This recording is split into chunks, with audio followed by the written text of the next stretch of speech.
Di kaki Gunung Fuji yang megah, terhampar sebuah hutan yang punya dua wajah. Di satu sisi, keindahan alamnya luar biasa. Tapi di sisi lain, reputasinya begitu kelam. Inilah Aokigahara, atau yang sering juga disebut Jukai, alias lautan pohon.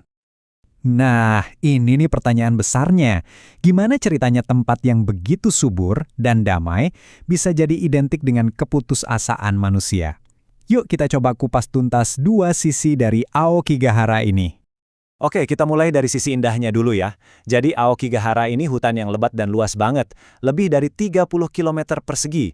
Pohon-pohonnya itu tumbuh di atas tanah vulkanik yang unik, hasil dari letusan dahsyat Gunung Fuji berabad-abad yang lalu, yang bikin pemandangannya jadi kelihatan liar dan asli banget.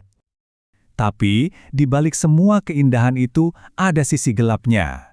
Dunia kenal Aokigahara bukan cuma karena alamnya, tapi karena julukan yang, jujur aja, serem banget, hutan bunuh diri. Hutan ini jadi salah satu lokasi bunuh diri paling terkenal. Bukan cuma di Jepang, tapi di seluruh dunia. Benar-benar kontras yang tragis dengan kedamaian alamnya. Oke, sekarang kita coba bedah lebih dalam. Biar kita benar-benar ngerti Aokigahara, kita harus kenal dulu hutannya sendiri. Apa sih yang bikin dia begitu istimewa dan beda? Jadi gini, kuncinya itu ada di asal-usulnya yang vulkanik. Batuan lava yang ada di bawah hutan ini tuh padat banget, tapi juga berpori, yang bikin dia bisa menyerap suara. Hasilnya, hening yang luar biasa. Seolah-olah semua suara itu ditelan sama hutan. Inilah yang bikin suasana di dalamnya terasa sunyi dan terisolasi banget. Makanya dapat julukan Jukai, lautan pohon. Nah, disinilah sains mematahkan mitos yang populer. Banyak yang percaya ada kekuatan supranatural yang bikin orang tersesat di sini. Kenyataannya, penjelasannya ilmiah banget. Batuan vulkanik di Aokigahara itu kaya akan besi magnetik. Jadi ya wajar aja kalau kompas dan bahkan sinyal GPS jadi ngaco di sini. Navigasi jadi super sulit. Di luar semua cerita seram itu, Aokigahara ini sebenarnya surga tersembunyi loh. Bener-bener masih alami. Hutan ini jadi rumah bagi satwa langka kayak beruang hitam Asia dan cerpelai Jepang. Dan bukan cuma itu, di bawah tanahnya ada keajaiban lain, gua es Narusawa yang spektakuler, yang terbentuk dari aliran lava yang sama. Nah sekarang, mari kita beralih ke sisi yang lebih sulit dari Aokigahara, dan mencoba memahami gimana ceritanya keajaiban alam ini jadi begitu erat kaitannya sama tragedi manusia. Data ini nunjukin gambaran yang cukup bikin merinding. Sebelum tahun 1988, rata-rata ada sekitar 30 jenazah ditemukan tiap tahun. Tapi lihat deh, angkanya melonjak drastis di akhir tahun 90-an. Dan puncaknya, yang paling tragis, terjadi di tahun 2003. 105. Coba bayangin 105 jenazah ditemukan cuma dalam 1 tahun di 2003. Itu jadi tahun paling mematikan yang pernah tercatat dalam sejarah hutan ini. Angka ini benar-benar nunjukin seberapa besar skala tragedi yang terjadi di sini. Tapi di balik angka-angka itu, ada cerita. Ada manusia.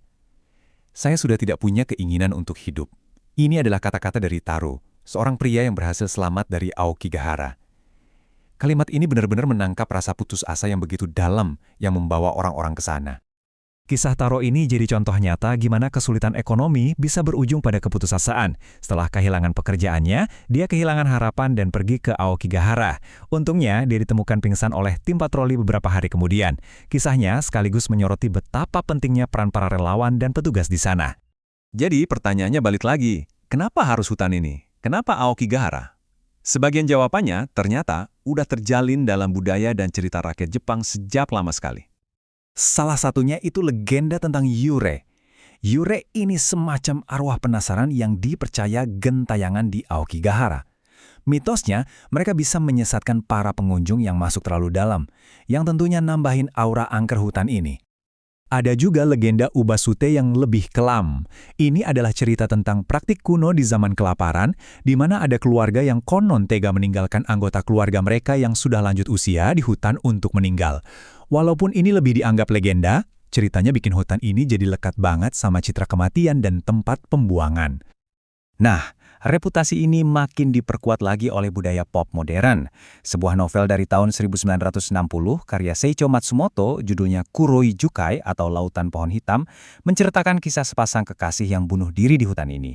Buku inilah yang seolah meromantisasi ide tersebut dan secara drastis bikin Aokigahara makin terkenal sebagai tujuan akhir. Tapi cerita Aokigahara itu bukan cuma soal tragedi kok.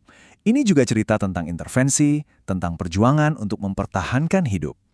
Di pintu-pintu masuk dan di sepanjang jalur setapak, pemerintah memasang papan-papan peringatan seperti ini.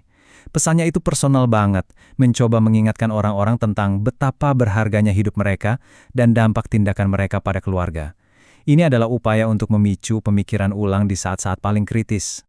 Dan usahanya nggak cuma itu, sekarang semuanya jauh lebih terkoordinasi. Ada patroli rutin dari polisi dan relawan, ada CCTV di pintu masuk. Bahkan pemilik toko di sekitar ikut membantu mengawasi pengunjung yang kelihatan tertekan.